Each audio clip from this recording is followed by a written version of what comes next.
बिस्मिल्लाहिर्रहमानिर्रहीम। अस्सलाम वालेकुम। आज सीरत नबी सल्लल्लाहु अलैहि वसल्लम पर मैं 5वीं एपिसोड बना रही हूँ। पिछली 4 वीडियोस में हमने ये जाना कि खाना काबा की बुनियाद हज़रत आदम के दुनिया में तशरीफ़ लाने के बाद इनकी दुआ की कबूलियत के बाद रख दी गई। इसके बाद हमने आब ज़मज़म के वाक़े के बारे में जाना और ये जाना कि हज़रत अब्दुल मुत्तलिब ने अल्लाह के हुक्म से गुमशुदा आब ज़मज़म को किस तरह बाज़ाब कराया। इसके बाद ये जाना कि अरब में हज़रत इब्राहीम के पैरोकार किस तरह से दोबारा बुत परस्त बन गए। अब आज की वीडियो में हम जानेंगे कि हज़रत पर नबूवत के नज़ूल से पहले दुनिया की जहालत के अंधेरों में डूबी हुई थी। हुज़ूर सल्लल्लाहु अलैहि वसल्लम से पहले जितने भी नबी और रसूल आए वो मखसूस इलाक़ों और कौमों पर आए, लेकिन आप सल्लल्लाहु अलैहि वसल्लम को अल्लाह ताला ने तमाम जहानों के लिए रहमतुल लिल आलमीन बनाकर भेजा है। बैसत मोहम्मदी सल्लल्लाहु अलैहि वसल्लम से कबल दुनिया में तसव्वुरात, तहज़ीब और आदाब मुआशरत मुकम्मल तौर पर मस्ख़ हो चुके थे। हर तरफ जुल्म व सितम, जबर व तशद्दुद और वहशत व बर्बरियत ने डेरे डाल रखे थे। कुफ्र हाद और जुल्म व जहालत की तारीकी ने आलम इंसानियत को चारों तरफ से घेर रखा था। अरब की हालत दुनिया के दूसरे खित्तों से ज़्यादा दगरगूं थी। जाहिलियत और नफ्स परस्ती की वजह से इनकी अखलाकी हालत नहायत नागुफ्ताबाद थी। शराब नोशी, औरतों का बेलिबास रक़्स, लड़कियों को जिंदा दफन कर देना, लगातार बीवियाँ रखना और वालिद के मरने के बाद दीगर चीज़ों के साथ साथ अपनी युवाओं को भी आपस में बांट लेना और बीवियाँ बनाकर रखना या फ़रोख्त कर देना आम था। बाज़ कबीलों का पेशा ही चोरी, लूट मार और कत्ल व गारतगरी था। जो औरत बेवा हो जाती उसे 1 साल की इद्दत गुजारना पड़ती और उसे नहायत मनहूस समझा जाता। 1 साल तक उसे गुस्ल और मुंह हाथ धोने के लिए पानी तक ना दिया जाता और ना पहनने के लिए लिबास ही फराहम किया जाता। या जब औरत किसी औरत का खावंद मर जाता तो वह ख़ुद को एक कोठरी में बंद कर लेती, ख़राब कपड़े पहन लेती और खुशबू को हाथ तक न लगाती, यहाँ तक के साल गुजर जाता। बेहयाई इस हद तक आम हो चुकी थी कि हज के मौके पर हज़ारों लोग जमा होते, लेकिन कुरैश के सिवा सब मर्द और औरतें बेलिबास तवाफ़ करते। हशरातुल अर्ज़ यानी छिपकली, बिच्छू, छछूंदर, चूहे और सांप तक खा जाया करते। यतीमों का माल खाना और गरीबों को सताना आम था। मुआशी ज़िंदगी में सूद का निज़ाम राइज था। औरतों और बच्चों तक को गिरवी रख दिया जाता। लोग बच्चियों को जिंदा दफन कर देते। इन तमाम नकाइस व अयूब के बावजूद अहले अरब में कुछ ऐसी खसूसियात भी थीं जो आज के महज़ब और तरक्की याफ्ता दौर में भी हमें नज़र नहीं आती।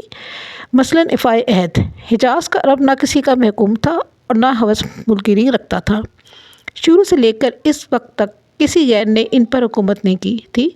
अहले अरब की मेहमान नवाजी अपने और बेगानों सब के लिए आम थी, लेकिन इन सब खूबियों को इनकी बदकिरदारी, जुल्म व अय्याशी ने अपने नमाक दामन में छुपा रखा था, क्योंकि बेशुमार बुराइयों में चंद खूबियाँ दब कर रह जाती हैं।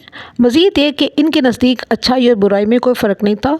वो हर काम आदतन करते थे। यही कैफियत उनकी मजहबी दुनिया में भी थी। मजहबी ज़ौक़ की तस्कीन के लिए उन्होंने बुत तराश रखे थे, मगर बुत परस्तिश के बावजूद वो अपने मबूदों की ताबे नहीं थे, जो मन में आता कर डालते थे। नस्ली तफाखर अपनी आखिरी हदूद को छू रहा था। वो हर गैर अरब को अजम यानी गूंगा कहा करते थे। अलगर्ज़ इस वक्त पूरा अरब जुल्म व जहालत का नक्शा पेश कर रहा था।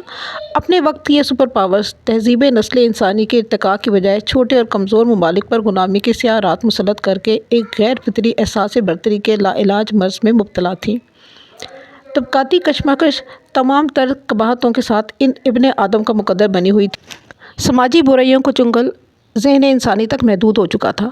तारीख़ का सफ़र जारी रहा और सियासी, समाजी, रूहानी और इक़्तिसादी ज़ंजीरों की गिरफ्त से बचने की हर सही नाकाम होने लगी।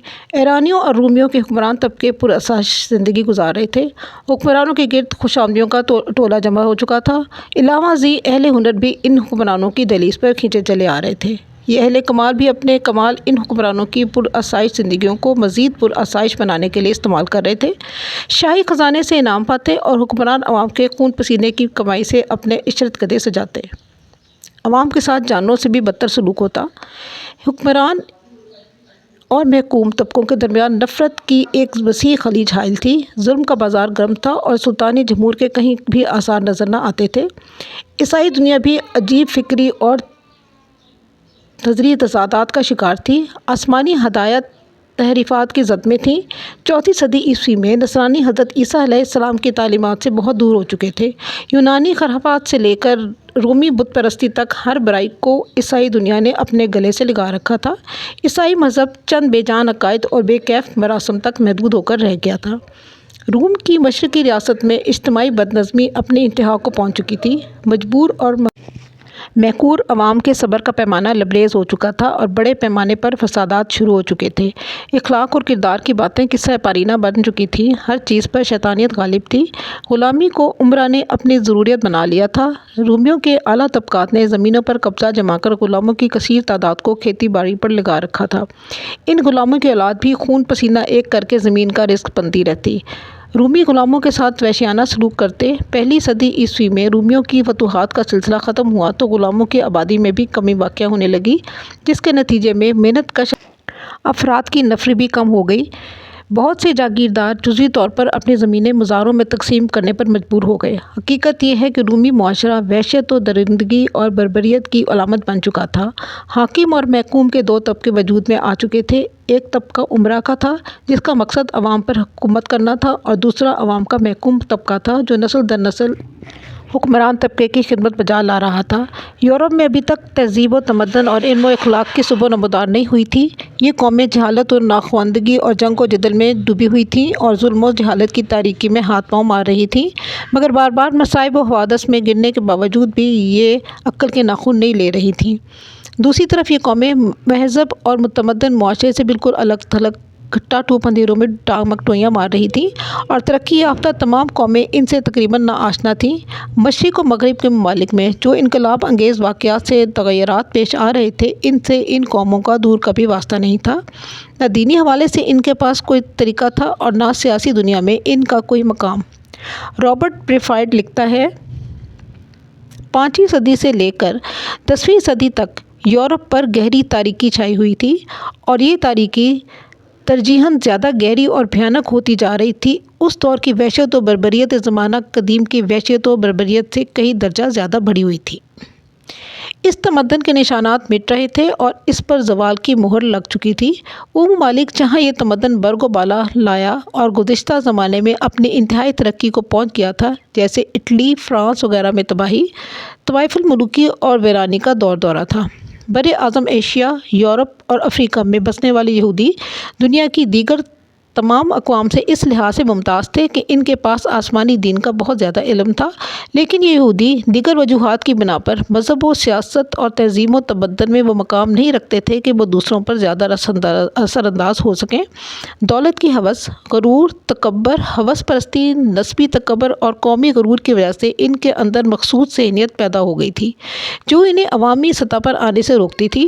راہ حق سے لوگوں کو منع کرنا ان کی فطرت ثانیہ تھی۔ قرآن نے ان کی اخلاقی پستی، مسخ شدہ ذہنیت اور اجتماعی فساد کی بڑی احسن انداز میں نقشہ کشی کی ہے۔ یہودیوں اور عیسائیوں کی باہمی رقابت 6ویں صدی عیسوی کے آخر میں اپنی آخری حدود کو چھو رہی تھی۔ ایک دوسرے کو ذلیل و رسوا کرنے، خون بہانے اور مفتوح قوم کے ساتھ غیر انسانی سلوک روا رکھنے میں کوئی وقیقہ کسر نہ چھوڑی جاتی۔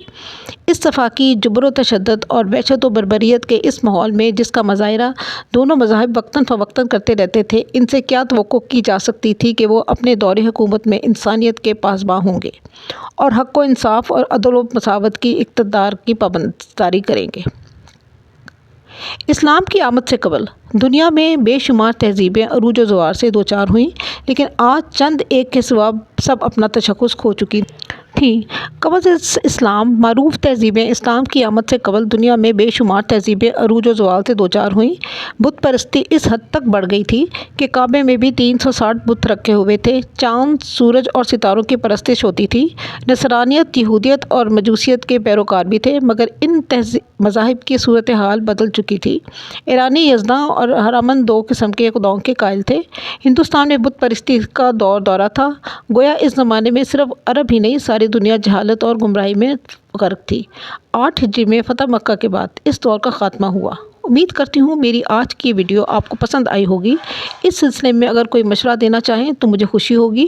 اپنی دعاؤں میں یاد رکھیں، اور اگر اچھا لگے تو چینل کو لائک اور سبسکرائب کر دیں۔ شکریہ۔